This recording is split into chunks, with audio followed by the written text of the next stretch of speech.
The real reason behind a cancelled SummerSlam match, plus possible new plans, both been revealed. A title change and a turn took place on last night's Dynamite, and AEW announced yet another new championship. It's all in the wrestling news right now. Nashville, Oriental setting, and the city don't know what the city is getting. The creme de la creme of the chess world on a show with everything except Matt Riddle. Riddle's off SummerSlam. This is jam hot. Riddle's gone, so Tank Fly Boss 1, Jam Nitty Gritty, Ross Tweddle's got the news from the big bad city. It came via the bump because we learned that Riddle has suffered, this doesn't rhyme by the way, a brachial plexus injury, which in brackets means, dear viewer, if you're not a doctor at home, a stinger, and thus was medically disqualified until full strength returns. Wrestling Observer and Fightful have revealed this is a kayfabe injury which has set the cat among the stoners. Why have they done this? Well, first of all, thanks for reminding us that the bump exists. Appreciate that. The bump's a great show, but it's hardly ever referenced in canon. And so it's nice that they use it to actually get a major SummerSlam angle over. And so we kind of went, "Well, this is devastating," because a lot of the reaction was people were upset because this is one of the new feeling matches for SummerSlam, like a fresh match that could steal the show. Now it's not even on the show. The plot thickens. Wrestling Observer and Fightful have both revealed that this is indeed a kayfabe injury. So Riddle's fine. Fightful saying that on Monday, Riddle and Rollins were informed that their match was off SummerSlam, the working plan being that the match will take place in September at Clash at the Castle. So now I'm quite selfishly all right with that. Yeah. It means that we get that over here, but it's a strange decision. Just a few days out. Especially when it was, as you say, one of the more marquee matches on the card. Just to have the injury angle take place right at the end of Raw. Seth Rollins in his sparkly jacket.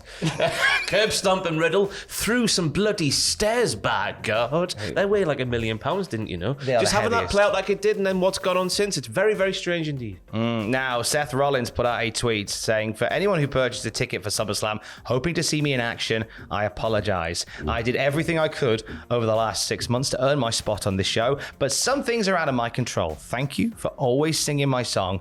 They will hear you someday." God, what's it like? He's had such a rough time over the past 10 years, never winning a title, always being in catering, never been on the show. Someday they'll hear us. Keep going, everybody. They might hear us someday. Finally give Rollins his due. Cyril Regis. Someone did hear him.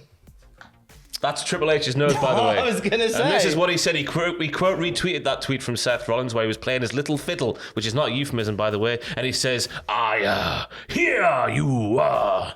Wow. That's a good Triple H impersonation. It's like he was here. Cheers, thank you. Triple H there, the new EVP of Talent Relations, the new head of creative, who has, according to WrestleVotes, designs on making a creative splash, should it make sense, at SummerSlam. I think it involves Seth Rollins somehow. I reckon Seth Rollins, if you just take the splash, the SummerSlam portions of that scoop there, you might see Seth Rollins play the part of the shark that Brock Lesnar made a big splash with in the build-up to SummerSlam 2002. In 20 years. The Shark's revenge is Triple here. H down at the beach with Seth Rollins. No, I want to put in the universe that Johnny Gargano might make a big surprise return here. I'm glad you said Gargano. Because if there's one thing Seth Rollins loves to take part in, it's a mystery opponent match. He really does. And a mystery opponent match that turns into a banger for the decades. And we saw that with Cody at WrestleMania. Johnny Gargano seems to be one. Now obviously, this is speculation. That is based on the fact that Grayson Waller shared a picture of Johnny Gargano on Twitter. Now, we know that putting something out on Twitter doesn't make it a thing. This is speculation. We know that. What do we look like? It's not what we think will happen. It's what we want to happen. It's what's going to happen. But no, I think that's just a bigger picture thing. I think getting Gargano back in the fold and giving Gargano a big prominent role at SummerSlam is a nice message for Triple H in this new role. If he wants to make this big splash, a nice message to send to the superstars who might be thinking, are things really going to change that much? Because of course we all know that in Vince McMahon's world, Gargano probably wouldn't have amounted to too much, because in Vince McMahon's eyes, he's a very small man. Yeah. So it would be a statement that the small man would be on the big stage at SummerSlam. Who else potentially? Just throw a couple of other names into the well. Oh, Edge. Edge. Run that one back. Edge, The Fiend, run that one back. Fiend. Triple H, no. You could pop back and do one. Could you imagine if they just take a tinkle all over the bonfire of Sunday night and just have Ric Flair? Oh my God. Could you imagine? Ric Flair versus Rollins at SummerSlam. Don't worry about Ric Flair's last match on pay-per-view. Credit to Charlotte Flair, by the way. Aiden upstairs just told me that Charlotte Flair has stopped Ric Flair doing a tope suicida in this match on Sunday. So well done, Charlotte. Unless she physically stands there during the match, I don't think that's going to stop him. Moving away from SummerSlam, let's talk WrestleMania. Not next year, the year after. It's horrible how close WrestleMania 40 is. That's the same year as my 40th birthday. You don't look a day over 27. Thanks, mate. So Philadelphia Mayor Jim Kenney, the Philadelphia Eagles, the Philadelphia Convention and Visitors Bureau, PHL Sport, and WWE are proud to announce that the Lincoln Financial Field in Philadelphia will host WWE's pop culture extravaganza WrestleMania 40. And here's the fun bit: on Saturday, April the 6th, and Sunday, April the 7th. 2-day manias are the thing now. Look at that. It just makes it so much more palatable, doesn't it, Dave? Rather than going through 8 hours of WrestleMania 35, split in half. Exactly. It's lovely. 2 days of WrestleMania. As well as that, there'll be a week-long celebration, as they tend to do. WrestleMania is now the Edinburgh Fringe Festival of Wrestling, so it'll just take over Philadelphia for the week. Raw and SmackDown and the Hall of Fame coming out of the Wells Fargo. Also, fan events at the Pennsylvania Convention Center as well. And no doubt, a bunch of indie shows are going to descend as well. The most important thing here, there'll be a Be a Star bullying prevention rally. Unless you get sand kicked in your face, in which case there won't be. So they're just going to take over Philly. Atkins from the Cultaholic Classic Raw review and from Cultaholic.com put this out into the world, and I'm surprised that we hadn't thought of it beforehand.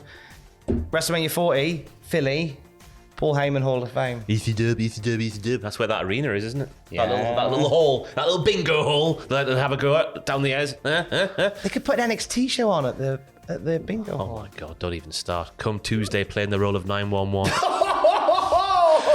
But it's interesting as well, because I don't know if might be a next video story. Is it, Tom? There is something more about Paul Heyman, which we'll tell you. Well, no, it's not that one. I'm going to say something else. Sami Zayn went to Twitter last night. I think it was just after the announcement came out, and he said Sabu should be in the Hall of Fame. And as you say there with Heyman, who else is synonymous with the ECW? Sabu. It's Sabu, so get him in there as well. Why not just have an ECW for the Hall of Fame? Put all the ECW legends in there. Paul Heyman, Sabu, Van Damme's already in there. Let's put the Sandman in there. Let's put Mike Knox in there, Snitsky, Ezekiel Jackson.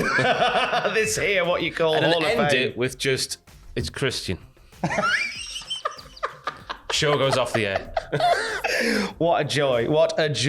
Let's move to AEW last night. New champion crowned. Talking of ECW legends, Hook. He is the offspring of an ECW legend called Taz. He was getting very emotional on commentary as he watched his baby boy walk down the ramp to a massive ovation to then take the championship that used to live on his mantelpiece that Hook used to look at way back in the days as a young whippersnapper. It was that moment where Taz is like, this is surreal, while people are going radio rental for his son walking down the ramp was a lovely moment. Taz just being lost for words after. So Ricky Starks, just to set the scene for you, he defended his title against Danhausen with a plumber. He did that thing which he did last week. It was like, I want another match. I've got enough left in the tank. Let's boogie. And then down came Hook. But it was a mistake this week for Ricky Starks because he lost the championship. It was a nice little reversal for the finish. Getting the, I don't know what the fancy name is. The red rum. Yeah, the red rum. I was thinking about the catchy hula paper ha. That Taz likes to speak about all the time. All these fancy words he uses. It makes me dizzy, so it does. But yeah, Hook is your new FTW champion. And then the night got worse. Not only did Starks lose a belt, he lost a mate because Powerhouse Hobbs attacks him post-match during a little interview segment and leaves him flattened with a powerbomb. Yeah, it was a power. It was a spine buster. Spine buster, yeah. Spine buster. He clobbered him in the back of the really sore neck, which of course he injured a couple of years ago now, I think it was, to devastating effect. But Ricky Starks was cut a nice promo how he's made the FTW Championship relevant, how he took metal and leather and made it championship gold. He's sick of waiting his turn. By God, his time is up. No, your time is up. His time is now. But Powerhouse Hobbs doesn't like that, so he clobbered him in the back of the neck. Yeah. And it's a nice feud to have because I think the turn was happening organically with Ricky Starks and Powerhouse Hobbs. So to have them now go their separate ways, but feud, I guess, for a little while now, it's a nice thing to do, I think. It's a nice thing. And amongst all that carnage, well done to Hook, winning his first ever championship. Championships is a subject we will end on because I think since the dawn of AEW, the conversation was about bringing in a trios belt. And that dream is now a reality for many. That is the thing. A lot of people are going, oh my God, it's another championship belt. But this is actually one people have been clamoring for, as you say, 3 years now. So I can see why they've done it. They obviously got a lot of factions in AEW, which lends itself to a trios title. They were just there, weren't they, on the announce table last night? They look lovely, by the way. They are very nice belts. 10 on 10 would smash. In terms of who could compete for those belts, there's, as you say, they've already got like a nice selection of people. We know that the Undisputed Elite are back next week, so that's nice timing on their part. Jericho Appreciation Society. There's the potential comeback combination of Kenny Omega and the Young Bucks. Best Friends are in amongst it. Oh, speak to me, Daddy. Speak to Darkness. There is still just enough members of the Dark Order to potentially go for a trios title. Lovely. Then there's also the debut in faction, which is coming up soon with Parker Boudreaux. The Trust Busters. The Trust Busters with the richest man in professional wrestling who isn't Prince Amin. It's Ari Daivari now. Yeah. The pandy hit Amin hard. It's a tough day for Prince Amin, bless his face. So, I mean, at least when they're bringing these belts in, there is a flourishing division that is ready to take them on. Yeah, it's a bit different from the All Atlantic Championship getting debuted. A lot of people were saying, what the hell's this for? Just before it got debuted, when it got announced, and now we're sat here a month or so into its life, and we're still going, what's it for? He's not really seen on TV. Well, the proper big TV with it. I know he's been on Dark, and he's been around the Rev Pro and places like that, but we're still sort of going, is this really necessary? Well, Pac's playing the littlest hobo of wrestling now. He's putting that belt over his shoulder and just traveling to like OTT, Rev. Maybe tomorrow I'll wanna settle down. That's what he's doing, and I'm for it. I'm all for it. You can check out the belts on the screen behind us as well. New champs determined and revealed at All Out. There'll be a tournament because we love a tournament in AEW. That's all they do these days, isn't it? Tournaments. Yeah, we'll do a tournament of tournaments soon. That's lazy booking. Take that one. Stupid idea from Dumb Creative. There'll be a tournament to crown brand new trios champions. I'll look forward to the tournament, and it'll end at All Out. Twitch.tv/Cultaholic today from 1 p.m. A little special surprise stream. This is Noah. This is my nephew Noah, who's come to visit us in Newcastle. He's been held hostage in Tom's flat for several weeks now. His parents have been worried, so now the parents can see the whereabouts of their child. Please pay the following amount. Stop this monster. Put the following into PayPal and nobody gets hurt. So Noah's come to stay with us for a little bit. He's a big fan of the channel, and I said, let's play some Twitch stuff on the channel today. And we'll do that. So you get to meet him a bit later on. He's a canny lad. I think he's having pancakes for breakfast this morning. So good morning, Which Noah. is a safe word, by the way. You'll hear the ball and chain around his ankles clink if he ever does move on camera. Tom's a monster. If he blinks a lot, ignore it. It's nothing. Don't read anything into that. That's twitch.tv/Cultaholic a little later. I should clarify what I did there was a joke, because sometimes some people like to just ignore jokes and take everything as seriously as possible. So They're great. See us later. And we'll have more wrestling news throughout the day at cultaholic.com. That's no joke. Stay safe and love you. Bye.